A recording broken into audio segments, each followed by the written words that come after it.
If you're constantly struggling with tension in your upper traps into your neck and you struggle with tension headaches, this video is going to show you exactly why you're struggling with those problems and how to fix it finally. Now, most people only massage and stretch the traps, but they always forget to focus on some of the other muscles that pull our head out of alignment into this forward head posture, which is what usually causes a lot of tension in the upper traps.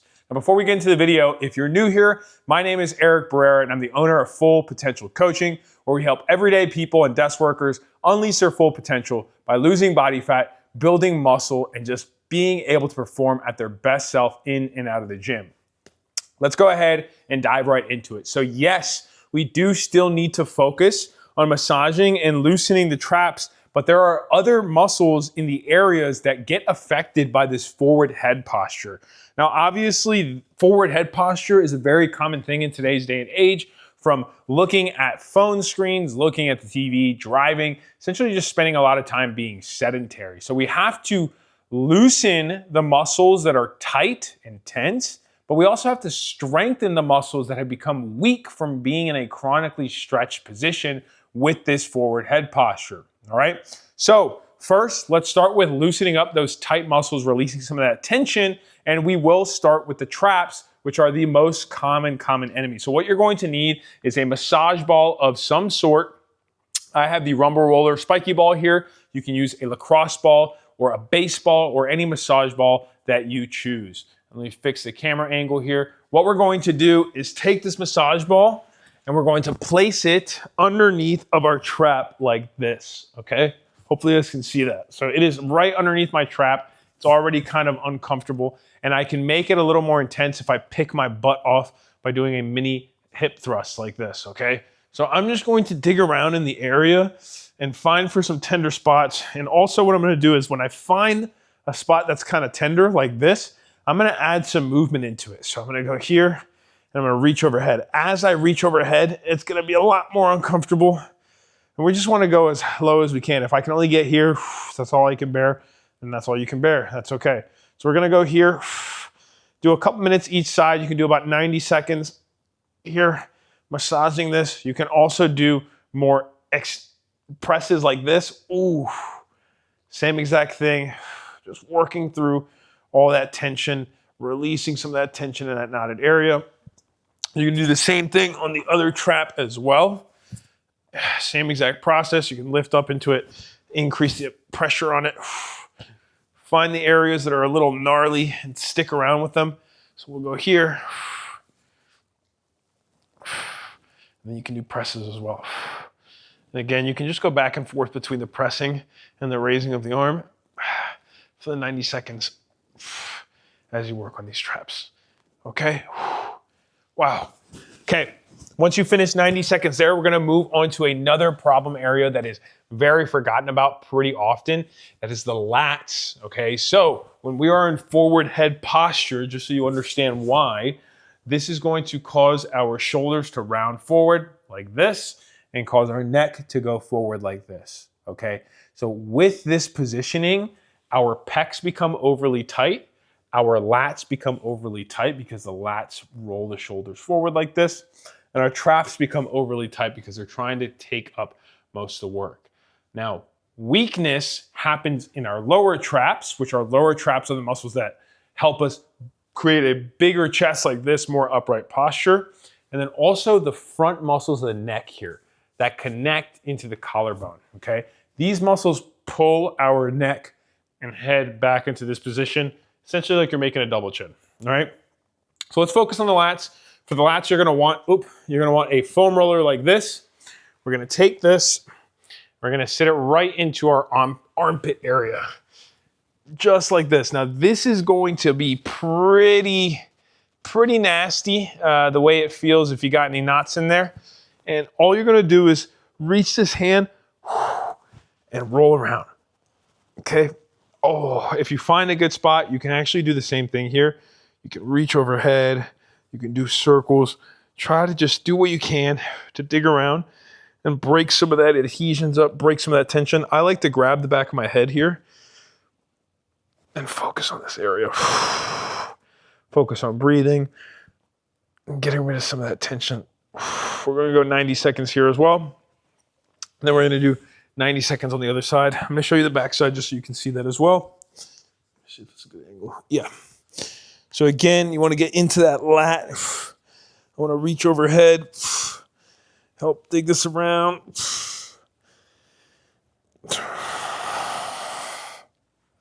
All the way to the connection point. Oh, wow. Okay. 90 seconds each side.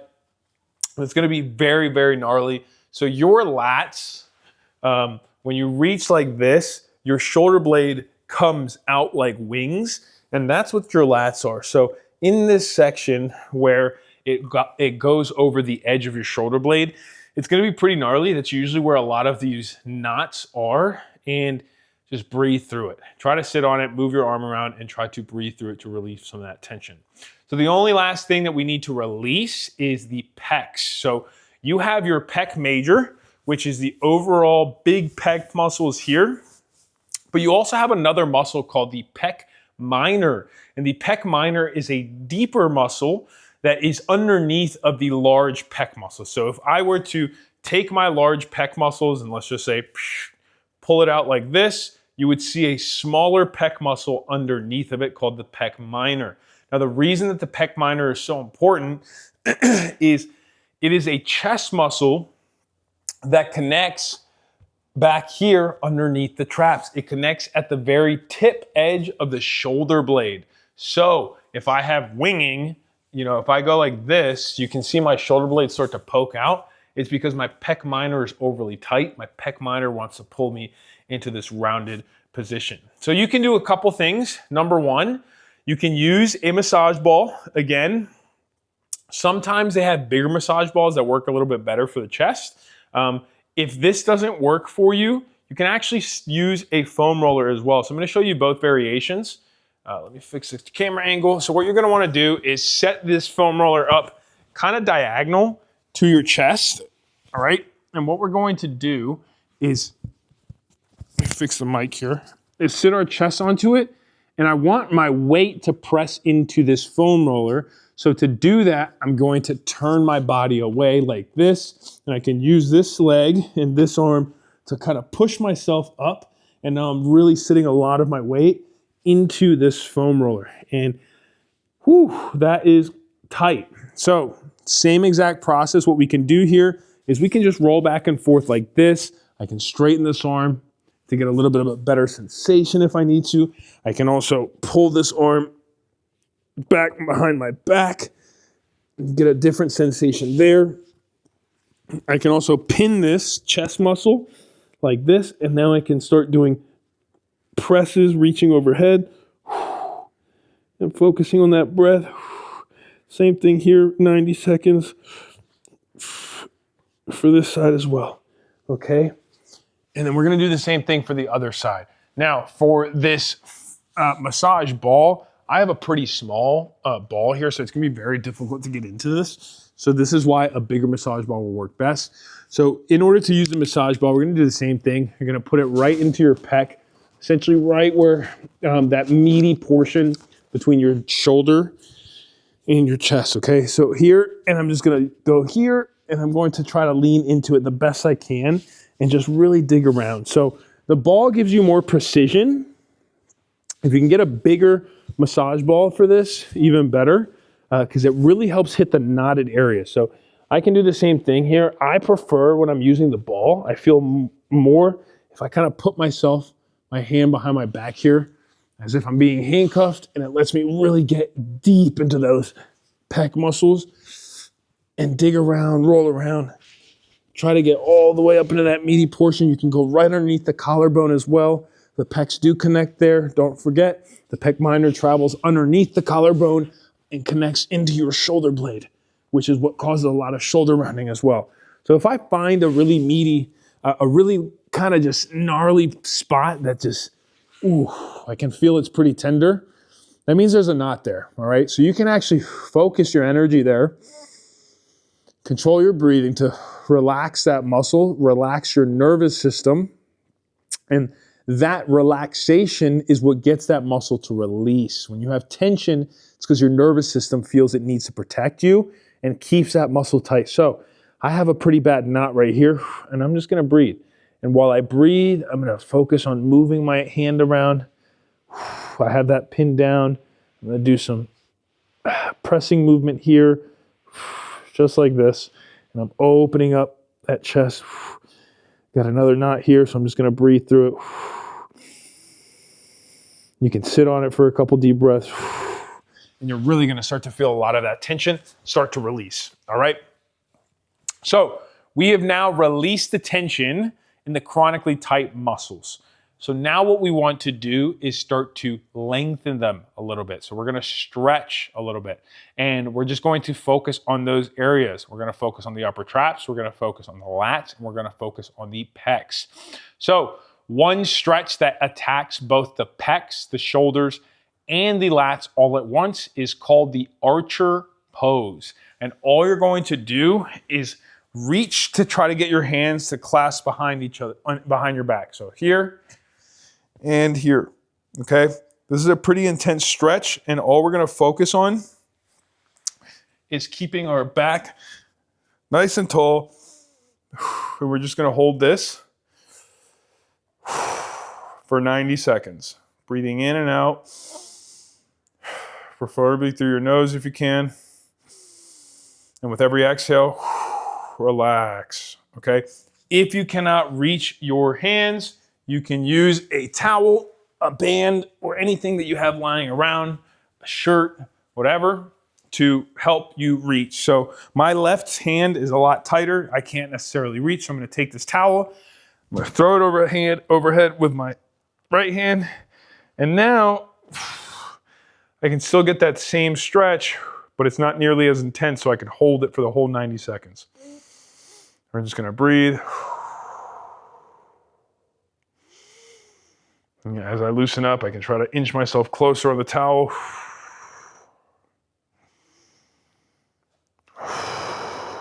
Oh, okay. 90 seconds each side of the archer stretch. It's gonna release your pecs here. It's also gonna release your lats on the hand that's overhead as well, all right? So for the traps, all we're gonna do is a simple neck stretch, okay? So what we're gonna wanna do is, again, one hand behind the back as if we're being arrested, okay? So here, and I'm actually gonna take the opposite hand and grab the top of my head and give myself a little bit of a stretch, okay?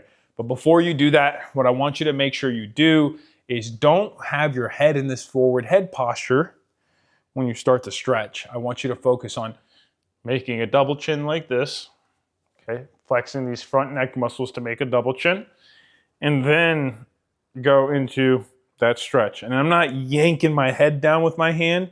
I'm using gravity, the weight of my arm, to pull it on itself. That's it. I'm just holding my head and I'm breathing.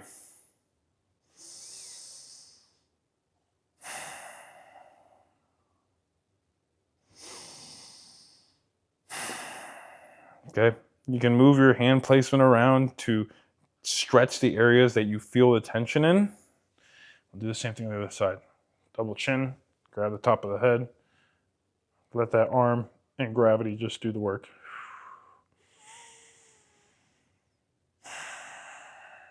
With every exhale, try to relax, try to release some of that tension. 90 seconds per side here.